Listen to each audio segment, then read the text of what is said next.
संविधान की जिस प्रकार की भ्रम फैलाने का काम बीजेपी कर रही है, सब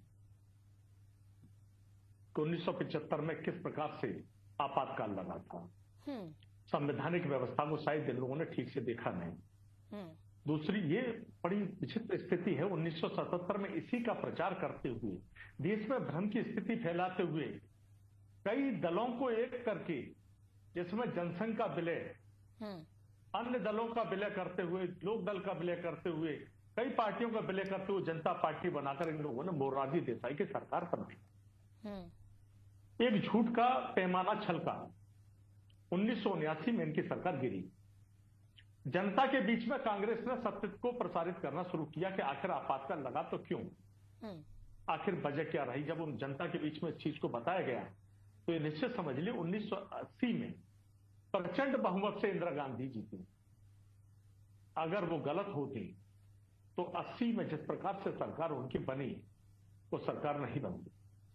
यही टूटकर बिखरने वाली पार्टी जो जनसंघ से जनता पार्टी हुई, जनता पार्टी से टूटकर फिर ये भारतीय जनता पार्टी में बदली और भारतीय जनता पार्टी और जनसंघ दो संगठनों में बदलाव हुआ है।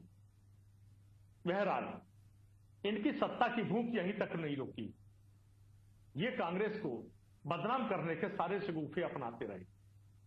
पूरे देश में जिस प्रकार से आरएसएस की शाखाएं लगाकर नौ निहालों को जिस प्रकार से ये पढ़ाते रहे, पूरे कागज पर अपने मन मुताबिक इबारत लिखते रहे। आज उस नौजवान पूर्वज जानते थे, उन बच्चों के जिन लोगों जो आज की युवा पीढ़ी है, जो उनके पूर्वज जानते थे कि ये पार्टी जो आज भारतीय जनता पार्टी के रूप में है, ये पहले जनता पार्टी, उससे पहले जनसंघ और फिर हिंदू महासभा, इस प्रकार के संगठनों में थी जो अंग्रेजों द्वारा पोषित संगठन हुआ करते थे।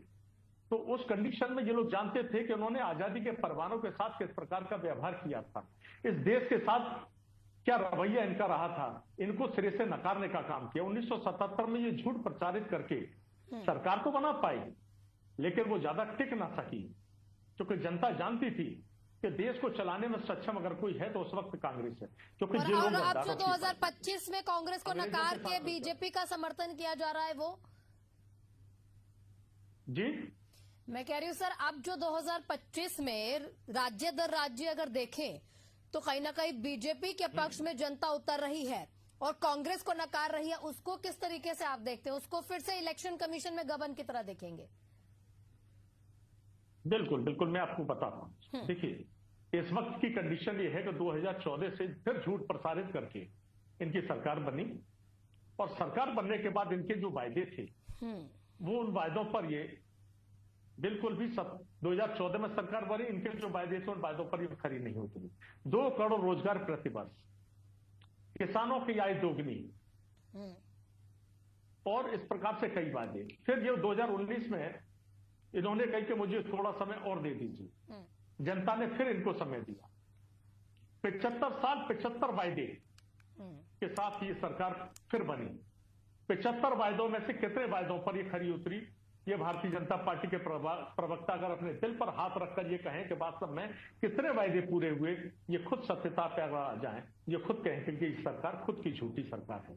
दूसरी बात, लोकतंत्र प्रणाली में जब जब आवाज उठाने की बात की तो धारा 144 जो अब 163 कर दी गई को लगाकर, या उन नेताओं पर जो भी प्रोटेस्ट करते थे किसी न किसी प्रकार के केस लगाकर उनकी आवाज को दबाने का काम किया। सदन में किसी भी नेता ने अगर बोलने की हिमाकत की तो उसकी आवाज को दबाने का काम किया, उस पर ईडी सीबीआई के छापे लगे। अघोषित इमरजेंसी के चलते कितने लोगों को ये रोजगार दे पाए, कितने लोगों की आवाज को ये दबाने का काम किया है। आखिर ये सरकार चाहती क्या है? 400, इसी प्रकार इन्होंने वायदा किया था कि 400 पार आते ही इनके कई नेताओं ने अपने भाषणों में कहा कि हम संविधान बदल देंगे। आज ये संविधान की दुहाई देते हैं। संविधान की दुहाई देने वाले ये संविधान को खुद लागू नहीं होने देना चाहते थे। इनके नेता नहीं चाहते थे कि ये भारतीय संविधान लागू हो।